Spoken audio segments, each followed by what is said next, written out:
సచివాలయంలో ముఖ్యమంత్రి చంద్రబాబు అధ్యక్షతన 18వ రాష్ట్ర స్థాయి పెట్టుబడుల ప్రోత్సాహక బోర్డు సమావేశం నిర్వహించారు. రాష్ట్రం అభివృద్ధి కావాలంటే పెట్టుబడులను ప్రోత్సహించాలని అధికారులకు సీఎం ఆదేశాలు సూచించారు. ముఖ్యమంత్రి నారా చంద్రబాబు నాయుడు నాయకత్వంలో కృష్ణా జిల్లా అన్ని రంగాల్లో వేగంగా అభివృద్ధి చెందుతుందని జిల్లా ఇన్ఛార్జ్ మంత్రి వాసంశెట్టి సుభాష్ తెలిపారు.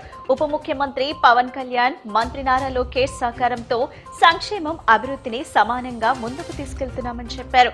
కృష్ణా జిల్లాను రాష్ట్రంలోనే ఆదర్శ జిల్లాగా తీర్చిదిద్దడమే తమ లక్ష్యమని స్పష్టం చేశారు. ముఖ్యమంత్రి నారా చంద్రబాబు నాయుడు సారథ్యంలో రాష్ట్రం అభివృద్ధి దిశగా ముందుకు వెళ్తుందని ఎమ్మెల్యే గద్దె రామ్మోహన్ పేర్కొన్నారు.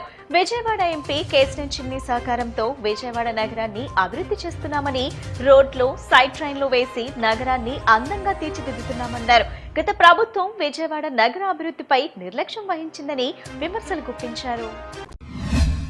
CM Chandrababu vision, deputy CM Pawan Kalyan సహకారం, కూటమి ప్రభుత్వ సమిష్టి కృషితో రాష్ట్రం అభివృద్ధి దిశగా ముందుకు సాగుతుందని ఎన్టీఆర్ జిల్లా టీడీపీ అధ్యక్షురాలు గద్దె అనురాధ, సెంట్రల్ ఎమ్మెల్యే బోండా ఉమ తెలిపారు.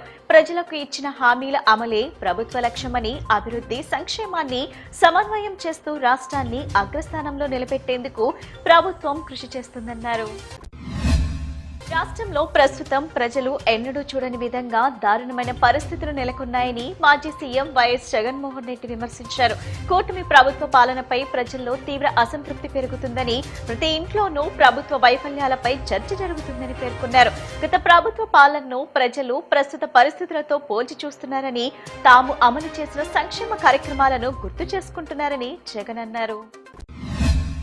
గాది సాయికృష్ణ కేసుపై సీబీఐ విచారణ జరిపించాలని మాజీ మంత్రి అంబటి రాంబాబు డిమాండ్ చేశారు. సాయికృష్ణ కుటుంబానికి వైసీపీ అండగా ఉంటుందని, వారు తమ పార్టీకి చెందిన వారు కాకపోయినా సీబీఐ విచారణ కోరుతున్నామని స్పష్టం చేశారు.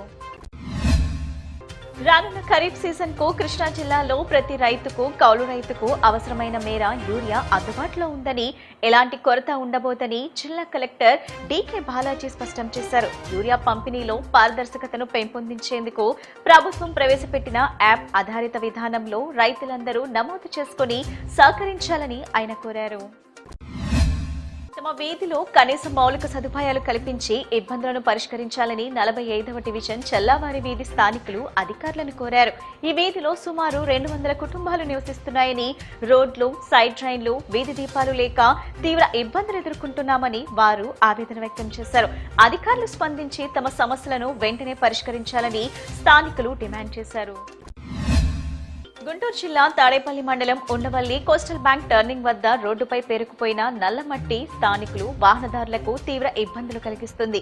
మట్టిని తరలించే లారీలు సరైన జాగ్రత్తలు తీసుకోకుండా రోడ్డుపై మట్టిని రాలుస్తుండటంతో వర్షాల కారణంగా అది బురదగా మారి ప్రమాదాలకు కారణమవుతుంది. మలుపు ప్రాంతం కావడంతో ద్విచక్ర వాహనదారులు జారిపడుతున్న ఘటనలు చోటు చేసుకున్నాయి. స్థానికులు ఆందోళన వ్యక్తం చేస్తున్నారు. మట్టి తరలించే లారీలపై కఠిన చర్యలు తీసుకోవడంతో పాటు రోడ్డుపై పేరుకుపోయిన మట్టిని వెంటనే తొలగించాలని వారు అధికారులను కోరుతున్నారు.